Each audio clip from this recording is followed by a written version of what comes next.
ဒီနေ့ဝါဇုကာလအခါသမယမှာဒီကကြောင်းတော်သူလာရောက်ပြီးတော့ကိုသိန်းနိုင်ဦးတော်ချွချွဦးသမီးမက်ကီတီသိန်းနိုင်ဦးမိသားစုတို့ကနှစ်စဉ်နှစ်တိုင်းစက္ကန့်မြဲဖြစ်တဲ့ဝါဇုသင်္ကန်းများလာရောက်စက္ကန့်တာဖြစ်ပါတယ်ဒါအမြဲတမ်းစက္ကန့်နေတော့နိပတ္တကုသိုလ်ဒါမှမဟုတ်အာစေနကံကုသိုလ်လို့လည်းခေါ်လို့ရပါတယ်ဝါဇုသင်္ကန်းဆိုတဲ့သင်္ကန်းနဲ့တကွာသင်္ကန်းမှန်သမျှပေါ့လေဘယ်သင်္ကန်းပဲဖြစ်ဖြစ်ဒီလိုလှူဒါန်းနိုင်တာဟာဘာဖြစ်လို့လဲဆိုရင်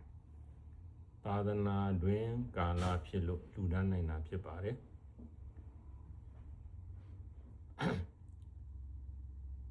သာသနာတွင်ကာလမဟုတ်ရင်ဝါစုသင်္ကန်းလှူဒန်းဖို့မဖြစ်နိုင်ပါဘူးသာသနာတွင်မှာပြုနိုင်တဲ့အလှူဒါနတွေဆိုတာကဖရာတေရာတို့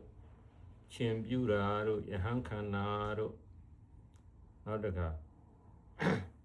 ကျောင်းလှူတာတို့သင်္ကန်းလှူတာတို့ဒီအလှူဒါနတွေဟာသာသနာတွင်မှာပဲပြုနိုင်တာသာသနာ့ဘာမှမပြုနိုင်ပါဘူး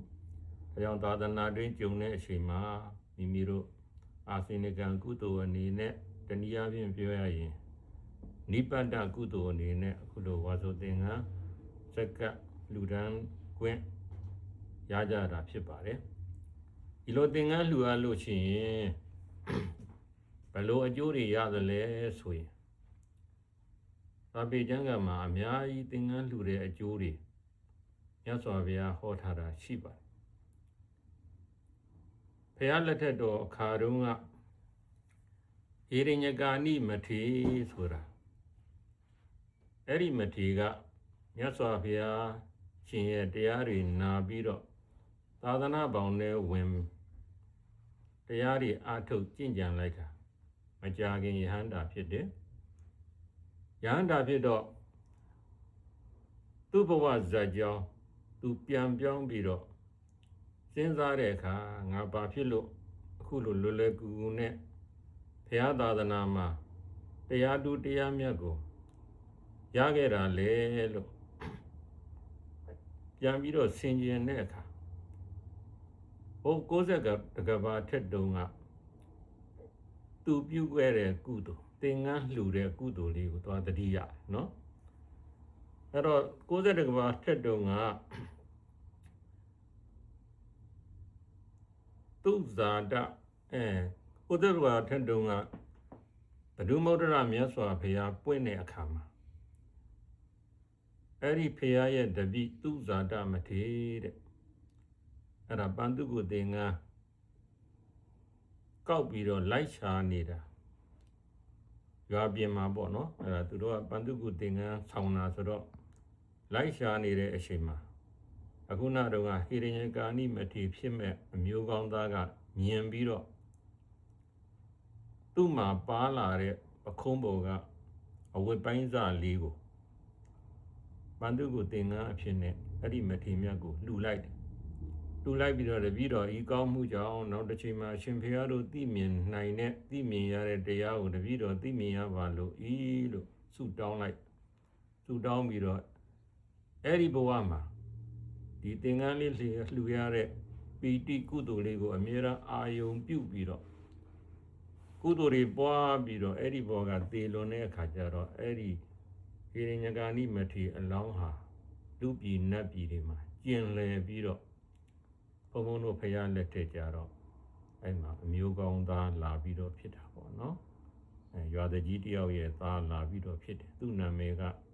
ဟိရညကာနိတဲ့ဖြစ်တော့တနေ့ကျတော့မြတ်စွာဘုရားကတရားဟောတော့ဒီတုံကျောင်းတော်မှာတရားဟောတရားနာတော့တရားသာသနာမှာဟုတ်လားဝင်ကျင်တဲ့တရားတရားဖြစ်ပြီးတော့တရားတွေကျင့်ကြံလိုက်တာမကြာခင်ပဲယဟန္တာဖြစ်သွားတော့ငါဒီလိုကုသိုလ်လေးလုပ်ခဲ့လို့ဒီကုသိုလ်လေးကိုအကြောင်းပြုပြီးတော့ဘဝများစွာလူဘုံနတ်ဘုံကောင်းတဲ့ဘဝတွေမှာကျင်လည်ပြီးတော့ဒီလိုယဟန္တာဖြစ်ကိုရောက်ရှိရတယ်ဆိုပြီးတော့အဲ့ဒီမှာသူဥဒန်းကျူးတယ်နော်ကျူးတဲ့ဥဒန်းကဘာလဲဆိုတော့ တတသဟတိသောကပ္ပိယံကာမမတတိန်တတာဒုက္ကတိနာဘိဇာနာမိအတ္တဒုတ္တတိတံဖလံတဲ့ငါဟာဒီကဘာမှရေတက်လို့ရှိရင်ကဘာတသိန်းကာလတုန်းကအဝတ်ပိုင်းမြရှိတဲ့သင်္ကန်းစာလေးကိုငါလှူခဲ့ဘူးပြီတဲ့အဲ့ဒီလိုလှူခဲ့တဲ့အတွက်ကြောင့်ငါဟာဒုက္ကတိဘဝလို့ခေါ်တဲ့အပယ်လေးပါးမှာမကြောက်ရောက်ရဘဲနဲ့လူပြည်နတ်ပြည်တွေမှာကျင်လည်ရပြီးတော့ဒီဘဝမှာငါအခုလိုတရားထူရရတယ်လို့အဲ့ဒါဝမ်းမြောက်ဝမ်းသာနဲ့ဥဒန်းကျူးပါတယ်เนาะဒါကြောင့်ဒီနေ့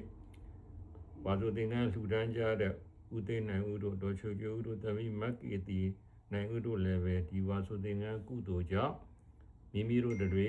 ဟုတ်လားနိပတ္တကုသိုလ်အာဇိနကံကုသိုလ်အဖြစ်နဲ့အမြဲတမ်းနှစ်စဉ်နှစ်တိုင်းအမှားရပြီးတော့ဒီကုသိုလ်တွေကိုပွားများနေမယ်ဆိုလို့ရှိရင်အပယ်လေးပါးမှလွတ်ပြီးတော့နိဗ္ဗာန်မရခင်လူပုံနတ်ပုံတွေမှာကျင်လည်ပြီးတော့နောက်တစ်ချိန်မှာဒုက္ခခံသိမ်းချုပ်ငြိမ်းရာဖြစ်တဲ့နိဗ္ဗာန်ကိုမျက်မှောက်ပြုနိုင်မှာဖြစ်ပါတယ်မျက်မှောက်ပြုနိုင်ကြပါစေလို့လဲဘုံဘုံကပတ္ထနာအောင်စုပြုလိုက်ပါတယ်သာဓုသာ